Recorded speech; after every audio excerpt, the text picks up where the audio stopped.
दिल्ली में रेजिडेंट डॉक्टरों ने अधिकतर सरकारी अस्पतालों में बंद किया कामकाज। कल नीट पीजी काउंसलिंग में देरी के खिलाफ आयोजित विरोध प्रदर्शन पर पुलिस एक्शन से नाराज।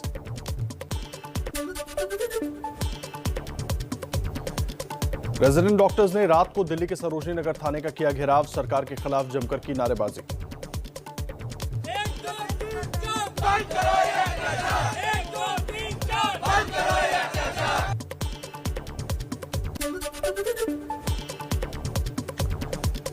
कल सुप्रीम कोर्ट की तरफ मार्च कर रहे डॉक्टरों से पुलिस की झड़प हुई थी। इस धक्का मुक्की में कई डॉक्टर्स और 7 पुलिस वाले जख्मी हुए थे। पुलिस ने डॉक्टरों के खिलाफ कई धाराओं में केस भी दर्ज किया है।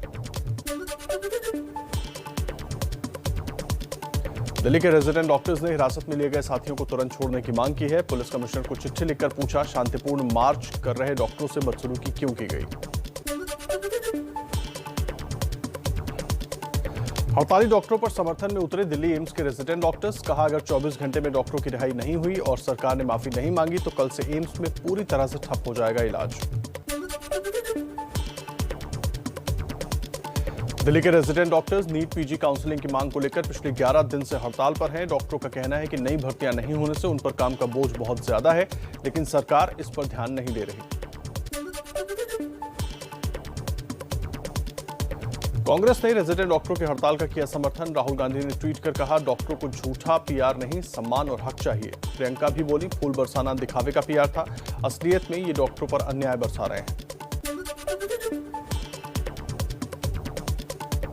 दिल्ली में कोरोना के मामलों में लगातार बढ़ोतरी। 24 घंटे में 331 नए मरीज आए। 9 जून के बाद एक दिन में सबसे ज्यादा केस। संक्रमण दर बढ़कर 0.68% हुई। दिल्ली में नाइट कर्फ्यू की शुरुआत हुई। रात 11 बजे से के बाद सड़कों पर छाया सन्नाटा। आवश्यक सेवाओं को छोड़कर सब बंद। पुलिस भी दिखी मुस्तैद।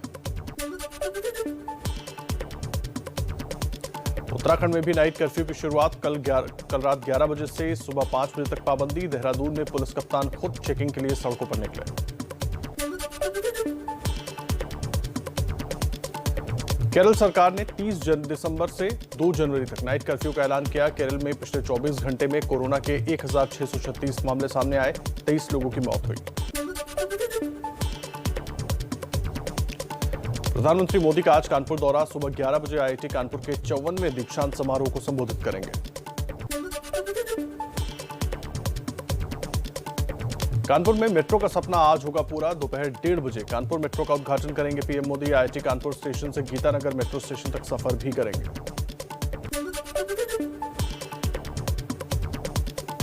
पीएम मोदी आज कानपुर मेट्रो रेल परियोजना के पहले कॉरिडोर का उद्घाटन करेंगे, जिसकी लंबाई 23.8 किलोमीटर है। इस रूट पर कुल 22 स्टेशन है।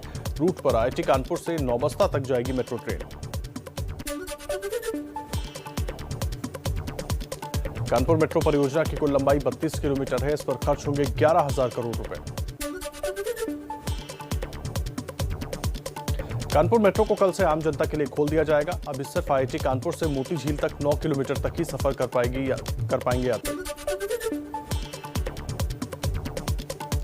कानपुर मेट्रो का अक्टूबर 2016 में सबसे पहले अखिलेश यादव ने शिलान्यास किया था, लेकिन यूपी में बीजेपी सरकार आने के बाद मार्च 2019 में पीएम मोदी ने फिर से कानपुर मेट्रो का शिलान्यास कर काम शुरू करवाया। और आइए अब रुक कर लेते हैं कुछ और अहम खबरों का फटाफट अंदाज में ही।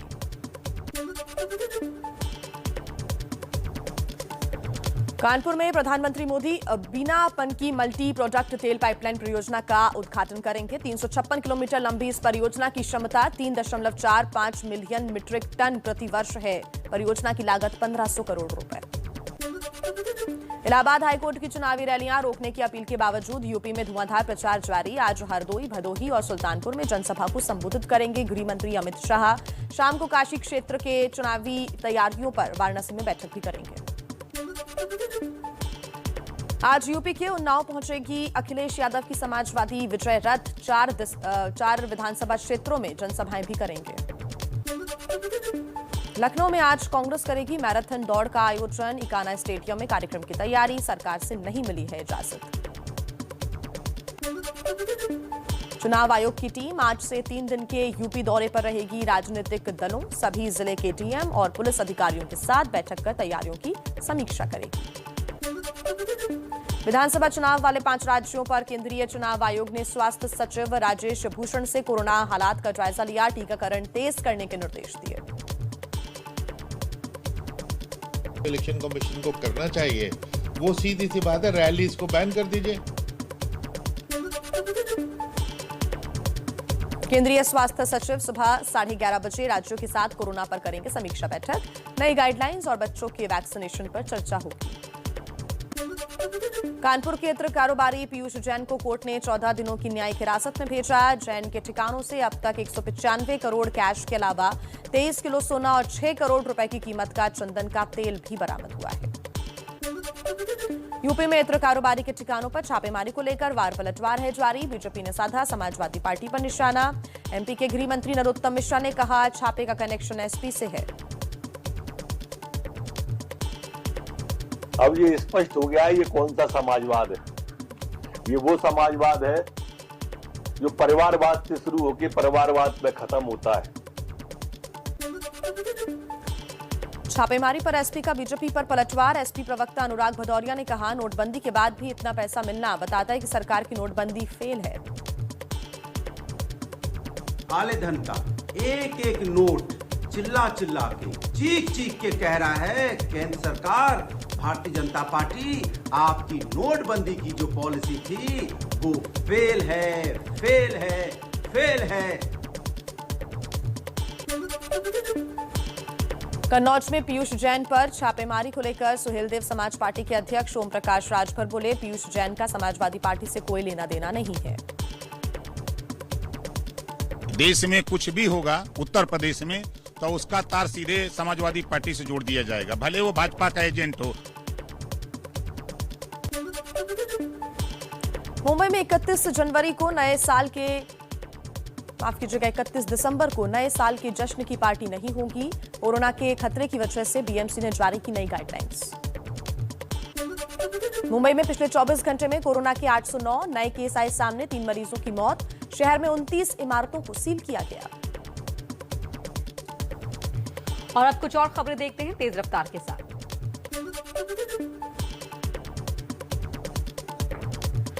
महाराष्ट्र में 10वीं और 12वीं की परीक्षा फरवरी में होंगी। कोरोना के कारण प्रैक्टिकल न होने की वजह से बच्चों को अच्छे नतीजे न आने का है डर।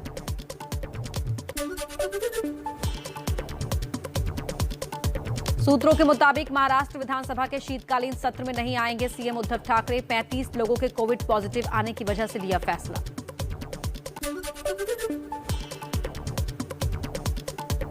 हरियाणा में आज होगा कैबिनेट का विस्तार। बीजेपी और जेजेपी से एक एक विधायक को मंत्री बनाया जा सकता है। शाम 4 बजे राजभवन में शपथ ग्रहण समारोह। आज कांग्रेस का 137वां स्थापना दिवस। दिल्ली मुख्यालय पर आयोजित कार्यक्रम में शामिल होंगे सोनिया, राहुल समेत तमाम वरिष्ठ नेता। देश भर में कार्यक्रमों का आयोजन।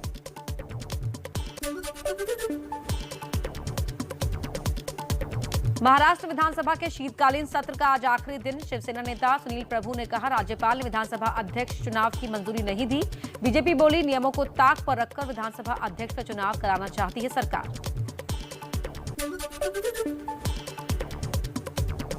नीति आयोग के सालाना हेल्थ इंडेक्स में यूपी सबसे निचले पायदान पर। यूपी में सबसे ज्यादा सुधार हुए लेकिन अब भी देश में सबसे नीचे।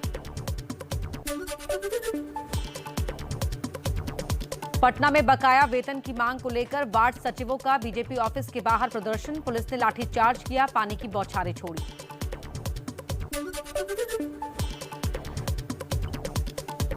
जम्मू कश्मीर के अनंतनाग के आतंकियों ने सीआरपीएफ बंकर पर ग्रेनेड फेंका। किसी के घायल होने की खबर नहीं। अरवानी इलाके में वारदात।